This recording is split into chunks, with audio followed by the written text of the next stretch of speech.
یاد رکھیے کہ جادو ایک خبیث اور شیطانی عمل ہے، یعنی جادو کفر بھی ہے، جادو میں شرک بھی ہے، جادو ایک شیطانی عمل ہے، جادو کبیرہ گناہ ہے. تو اس کی سنگینی کو سمجھنے کی ضرورت ہے. ٹھیک ہے، یعنی ایک مسلمان اور جادو، یہ دو چیزیں آپس میں میچ نہیں کرتی. یہ شرک بھی ہے، یہ کفر بھی ہے، یہ کبیرہ گناہ بھی ہے، اور یہ خبیث عمل ہے، اور یہ شیطانی عمل ہے. اس لیے اس سے بچنے کی ضرورت ہے.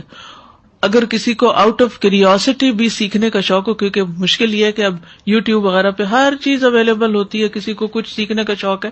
پہلے تو لوگ جادوگروں کے پاس جاتے تھے، اب گھر بیٹھ کے بھی اس قسم کی چیزیں سیکھنا شروع کر دیتے ہیں اور اپنا ایمان داؤ پہ لگا دیتے ہیں. تو ایسی چیزوں سے بالکل دور رہنا چاہیے اور سیکھنا بھی نہیں چاہیے. اور اگر کوئی ایسی بیماری یا تکلیف ہو گئی ہے کہ جو کسی طرح کے علاج سے قابو میں نہیں آ رہی، تو بھی ایسے لوگوں کے پاس جانے سے بچنا چاہیے کہ جو اس قسم کے کام کریں اور ایمان خراب کریں. اب جادوگر شیطانوں کو کس طرح انوالو کرتے ہیں؟ وہ پہلے ان کی باتیں مانتے ہیں، ان کے غلط حکم مانتے ہیں. وہ شرک کرنے کو کہتے ہیں تو یہ شرک کرتے ہیں، اور وہ غلط قسم کی باتیں نعوذ باللہ اللہ تعالیٰ کے بارے میں یا اور اسی طرح پیغمبروں کے بارے میں یا دین کے بارے میں یا دین والوں کے بارے میں کرنے کو کہتے ہیں تو وہ ویسے ہی کرتے ہیں، کیونکہ اس کے بغیر وہ بات نہیں مانتے. یعنی پہلے وہ اپنی منواتے پھر اس کے بعد کام کر کے دیتے ہیں. تو بعض لوگ ہوتے ہیں نا، وہ کہتے ہیں فلاں عامل ہے، اس کے پاس موکل ہے اور اس کے ذریعے ہم فلاں اور فلاں کام کروا سکتے ہیں. تو اس سے بچنا چاہیے، کیونکہ وہ کس طرح کام لیتے ہیں. یعنی ایک معاہدہ ہوتا ہے دو طرفہ کہ تم ہماری یہ بات مانو پھر ہم تمہاری یہ بات مانیں گے، اور تم ہماری کیا مانو، نعوذ باللہ اللہ کو گالیاں دو مثلا. تو وہ کیا ہے، وہ اس کو پھر دینی پڑتی ہیں، اس کے بغیر وہ ہاتھ نہیں آتا. اور پھر وہ اسی طرح غلط طریقے اختیار کرتے ہیں. بعض اوقات آیات قرآنی کو پیریڈز کے خون یا کسی اور نجاست، پیشاب وغیرہ سے لکھتے ہیں. اسی لیے کہتے ہیں کہ جو پیڈز ہوتے ہیں ان کو پراپرلی ویسٹ کرنا چاہیے، خصوصاً اگر ان کے اوپر فریش بلڈ ہو تو ان کو ایسے ہی تھرو نہیں کرنا چاہیے. یا تو اس کو پانی کے نیچے تھوڑا کر دیں، یا پھر یہ ہے کہ سارے ملا کے ان کو جلا دیں، یا کسی بھی طرح ان کو ڈسٹروائے کریں. ان کو ایسے کھلا نہ چھوڑ دیں، کیونکہ جنات یا جادوگر کسی طریقے سے یہ خون حاصل کرتے ہیں اور پھر ان سے وہ آیات لکھتے ہیں. اب یہ آیات کی کس قدر بڑی توہین ہے. جب وہ یہ کام کرتے ہیں تو پھر وہ جن ان کے قابو میں آتے ہیں. پھر بعض اوقات قرآن آیات کو پاؤں کے نیچے لکھتے ہیں. کبھی قرآن مجید کو پاؤں سے باندھ کر بیت الخلاء میں جاتے ہیں، بغیر وضو کے نماز پڑھتے ہیں، اللہ کا نام لیے بغیر جانور ذبح کرتے ہیں، اور شیطان کے بتائے ہوئے جگہ پر جا کر پھینکتے ہیں اس گوشت کو. وہ کبھی آپ نے دیکھا ہوگا لوگ چھتوں پہ پھینک دیتے ہیں، کہتے ہیں چیلیں کھا لیں.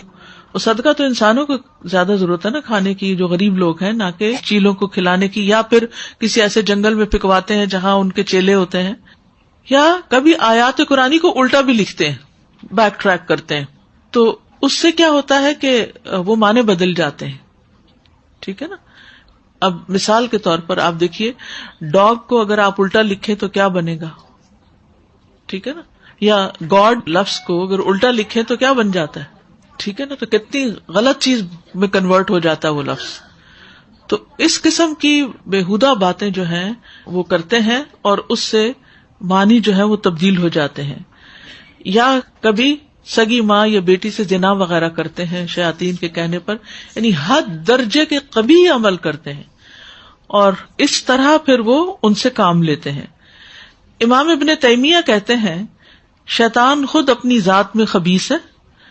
تو جب عزائم پڑھنے والا اور قسمیں کھانے والا اور روحانی جادو کی کتابیں پڑھنے والا اور اسی طرح کی دوسری چیزیں پڑھنے والا ایسی چیزوں کے ساتھ شیاطین کا تقرب حاصل کرتا ہے جن کو شیاطین کفر اور شرک میں سے پسند کرتے ہیں، تو ان کے لیے یہ چیزیں رشوت اور چٹی کے کام مقام ہوتی ہیں.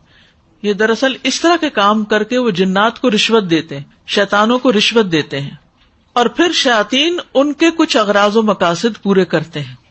جیسے کہ انسان کو مال وغیرہ لا دیتے ہیں. جیسے آپ دیکھیں بعض لوگ اپنا کام نکلوانے کے لیے مال کی رشوت دیتے ہیں، یا پھر کسی کو قتل کر دیتے ہیں. کوئی کہتا ہے کہ تم فلاں کو قتل کر دو تو تمہیں اتنا مال دیں گے. پھر اسی طرح اور بھی بےہودہ کام کرواتے ہیں. تو یہی وجہ ہے کہ ان میں سے بہت سے کاموں کے لیے وہ اللہ کے کلام کو ناپاک چیزوں کے ساتھ لکھتے ہیں. کبھی کلام کے حروف کو الٹا کر کے پڑھتے ہیں، کبھی الفاتحہ اور قل هو اللہ کے حروف کو الٹا لکھتے ہیں. تو آپ دیکھیے کہ جب قل هو اللہ اور الفاتحہ کو سیدھا پڑھا جاتا ہے تو علاج ہوتا ہے نا. جب الٹا لکھ کر تکلیف دیتے ہیں تو پھر اس کو ریورس کیا جاتا ہے اور الفاتحہ وغیرہ پڑھ کر، اسی لیے الفاتحہ کو شفا کہا گیا نا. تو چونکہ اس میں شفا ہے، اس سورت کا نام بھی ایک شفا ہے، تو وہ اس کو الٹا لکھتے ہیں تاکہ بیماری آئے. پھر یہ بھی یاد رکھیے کہ اللہ سبحانہ وتعالیٰ کی ایک حکمت ہے، مصلحت ہے کوئی، کہ اس طرح کے الٹے لکھے ہوئے کلام یا شیطانی قسم کے منتر وغیرہ جو ہیں وہ انسان پر اثر انداز ہوتے اللہ کے اذن سے ہی ہیں، لیکن ایسی چیزوں سے بھی نقصان ہوتے ہیں. یعنی جادو برحق ہے. حضرت عائشہ کہتی ہے کہ نبی صلی اللہ علیہ وسلم پر جادو کیا گیا تھا اور اس کا اثر یہ ہوا کہ آپ خیال فرماتے کہ فلاں کام کر چکے ہیں حالانکہ وہ آپ نے کیا نہیں ہوتا تھا. تو کچھ عرصہ آپ اس اثر میں رہے. حضرت عائشہ رضی اللہ عنہا پر بھی جادو ہوا تھا. امرا ان کی شاگرد ہے، وہ کہتی ہیں کہ ایک مرتبہ عائشہ رضی اللہ عنہا بیمار ہو گئی اور ان کی بیماری کا دورانیہ بہت زیادہ لمبا ہو گیا. اسی دوران مدینہ میں ایک طبیب آیا. عائشہ رضی اللہ عنہا کے بھتیجے اس کے پاس گئے اور ان سے حضرت عائشہ کی بیماری کے بارے میں پوچھا. اس نے کہا کہ تم جس عورت کی یہ کیفیت بتا رہے ہو اس عورت پر تو جادو کیا گیا ہے اور اس پر اس کی باندھی یعنی لونڈی نے جادو کیا، یعنی حضرت عائشہ کی جو سرونٹ تھی اس نے جادو کیا تھا. جب تحقیق کی گئی، انویسٹیگیشن کی گئی تو اس لڑکی نے اقرار کر لیا کہ ہاں میں نے کیا ہے. پوچھا گیا کیوں کیا ہے تو کہنے لگی میں چاہتی تھی کہ آپ فوت ہو جائے تاکہ میں آزاد ہو جاؤں. تو بعض اوقات اس طرح کے بھی ناسمجھ لوگ ہوتے ہیں نا، تو اور کوئی بات سمجھ نہ آئی. حضرت عائشہ نے تو بے شمار غلام آزاد کیے تھے، اگر وہ ریکویسٹ کرتی تو وہ ان کو بھی آزاد کر دیتی. لیکن بہرحال کیونکہ حضرت عائشہ نے اس سے کہہ رکھا تھا کہ میرے مرنے کے بعد تم آزاد ہو جاؤ گی، تو اس نے کہا کہ میں ان کو مار دوں تاکہ جلدی آزادی ملے. تو جب حضرت عائشہ کو یہ پتا چلا تو انہوں نے پھر اس باندی کو فروخت کر دیا، اسے آزاد نہیں کیا، فروخت کر دیا اور کہا کہ اس کی قیمت جو ہے اس جیسی باندی پر خرچ کر کے اس کو آزاد کر دو، مگر اس کو نیک طرح سے سزا دی.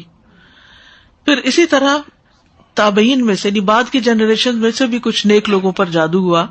قعقاع بن حکیم کہتے ہیں کہ کعب الاحبار نے کہا اگر میں چند کلمات نہ پڑھا کرتا تو یہودی مجھے گدھا بنا دیتے. لوگوں نے پوچھا وہ کلمات کیا ہیں؟ کعب نے کہا اعوذ بوجہ اللہ العظیم الذی لیس شیء اعظم منہ وبکلمات اللہ التامات اللتی لا یجاوزہن بر ولا فاجر وباسماء اللہ الحسنی کلہا ما علمت منہا وما لم اعلم من شر ما خلق وبرأ وزرع.